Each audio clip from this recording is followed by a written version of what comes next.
اچھا اسد بھائی، آپ کہتے ہیں کہ ہم نے اسٹیبلش بھی ہونا ہے اور ارلی سکسیس ہمیں مل بھی نہیں سکتی، ہمیں محنت کرنی ہے، ایفرٹس کرنی ہے، ٹائم لگے گا. اور تیسری جگہ یہ ہے، اگر ایک بندہ ہے وہ اپنے آپ کو اسٹیبلش بھی کر رہا ہے اور اسٹیبلش کرنے میں ٹائم بھی لگے، فار ایگزامپل اس کو 4-5 سال لگ جاتے ہیں اور 19 یا 17 ایئرس کے اسٹارٹ سے لیتا ہے تو اپروکسیمیٹلی اس کو 22-23 سال لگ جائیں. اور اگر آپ کہہ رہے ہیں کہ اگر آپ کسی کو پسند کرتے ہیں تو آپ نے اس میں سے کچھ فیکٹرز بھی دیکھ رہے ہیں، جیسے سوشل اکانومیکل ہے، اس کی میچورٹی ہے، اس کا دین ہے، وہ بھی اس چیزوں میں ہو. اور آپ کہہ دیں کہ ہاں جی ابھی ہم بات نہیں کرتے اور حرام کلچر کو یہ اینڈ کرتے ہیں، ہم جب اپنے ایج میں ہوں گے، ہمارے پیرنٹس کنونس ہو جائیں گے، میں اسٹیبلش ہو جاؤں گا، تب ہم شادی کر لیں گے، ابھی آپ رک جائیں. لیکن اب مجھے اسٹیبلش ہونے میں اتنے سال لگ جائیں کہ پیچھے سے اس کے امی ابو اس کی شادی کرا دیں، وہ ویٹ نہ کر پائیں کہ لڑکیوں کی جلدی شادی ہو جاتی ہے جی. تو میں تو اپنا ایک ایسٹ لاس کر دوں گا نا، کہ ہاں مجھے وہ دوبارہ اللہ اکبر ایسٹ 3-4 مہینے جو ہے وہ ایفرٹس کرنی پڑیں گی جی. کہ میں اس میں وہ پھر پوائنٹس دیکھوں، پھر اس سے تو میرا سارا ٹائم ویسٹ ہو جائے گا اور ویسے ہی میری ایج نکل جائے گی. تو پھر یہ کس طرح کرتا ہے؟ اچھا دیکھیں، یہ آسان سوال، اس کا جواب جو ہے نا وہ آسان نہیں ہے. اگین یہ کیس ٹو کیس ویری کرتا ہے. میں ایک چیز دیکھتا ہوں اپنے ارد گرد، ہم لوگ جو غلطی کرتے ہیں نا وہ یہ غلطی کرتے ہیں کہ ہم اپنے نوجوانوں کو یہ کہہ دیتے ہیں کہ پیار ویار کوئی چیز ہوتی نہیں ہے. اس طرح سے آؤٹ رائٹلی اس چیز کو ریجیکٹ کر دینا یہ صحیح نہیں ہے. پیار ایگزسٹ کرتا ہے، صحابہ کو بھی پیار ہوتا تھا. پھر شادیاں، یعنی کہ اسلام میں یہ جو سپر ارینج میرج کا جو کانسیپٹ ہے کہ جس میں بڑے ہمارے بزرگ جو ہیں وہ کہتے ہیں کہ جی میں تو تہاڈی دادی نو ویکھیا بھی نہیں سی، سپر ارینج میرج جس میں اپنی وائف کو دیکھا بھی نہیں، جس کے ساتھ ساری زندگی سپینڈ کرنا ہے، یہ اتنا زیادہ پسندیدہ نہیں ہے. نبی کریم صلی اللہ علیہ وسلم کے پاس ایک صحابی آئے اور انہوں نے کہا میں شادی کرنا چاہتا ہوں، تو آپ صلی اللہ علیہ وسلم نے ان سے پوچھا کہ کیا تو نے اس کو دیکھا ہے، او کما قال صلی اللہ علیہ وسلم. پہلی بات تو یہ ہے کہ آئی ایکنالج یور کوسچن، یہ ویلڈ ہے، صحیح، آپ کو کوئی پسند ہے، یہ ویلڈ کنسرن ہے. اب اس میں آپ نے شادی کرنی کیسے ہے، آپ کیسے اسٹیبلش کریں، ملٹیپل چیزوں کو آپ نے کیسے مینیج کرنا ہے.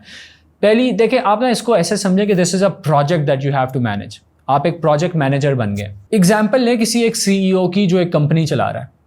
ہمارے دماغ میں یہ ہوتا ہے کہ جو سی ای او یہ کمپنی چلا رہا ہے یہ بہت بیزی ہے، اس کے پاس ڈفرینٹ ڈپارٹمنٹس ہیں جو اس نے مینیج کرنے ہیں.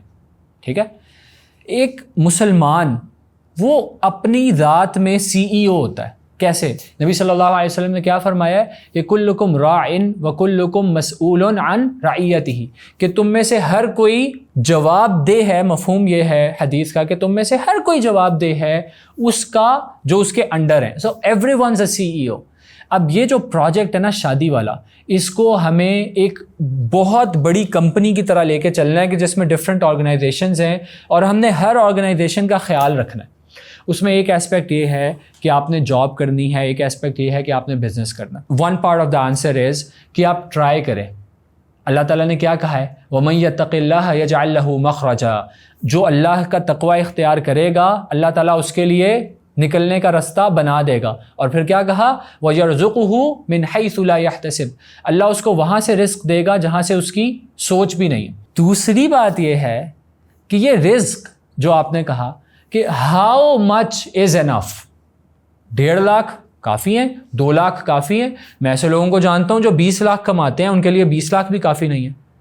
تو کتنے کافی ہیں؟ یہ جو کمپیریزن ہے نا، کمپیریزن یوٹیوبرز کے ساتھ، وہ آج کل وہ ہے نا وہ ایک بھائی جن کو پولیس نے پکڑا ہوا ہے، تو سارا کچھ پتہ چل گیا نا کہ ان کا وہ ڈی ایچ اے والا مکان بھی کرائے گا تھا، یہ بھی وہ بھی، سارا کچھ فیک تھا. تو کمپیریزنز، کیا 30,000 روپے میں ایک میاں بیوی کا کھانا چلتا ہے؟ نہیں سر یہ تو بہت مشکل ہے. بھائی چلتا ہے، اگر آپ چلانا چاہو تو چلتا ہے. کیا 20 لاکھ روپے میں چلتا ہے؟ میں آپ کو ایسے لوگوں سے ملوا سکتا ہوں جو کہیں گے یار 20 لاکھ روپے میں تو گزارا نہیں چلتا. آپ کہیں گے 20 لاکھ میں تو چلتا ہے. That means every thing is relative. آپ کو اپنے آپ کو اس چیز کے لیے تیار کرنا ہے. جو آپ پارٹنر چوز کر رہے ہو آپ نے یہ دیکھنا ہے کہ are they willing to live with you, grow with you or not. یہ چیزیں کمپلیکیٹڈ لگ رہی ہیں نا، کمپلیکیٹڈ ہی ہیں. یہ پروجیکٹ بہت بڑا ہے.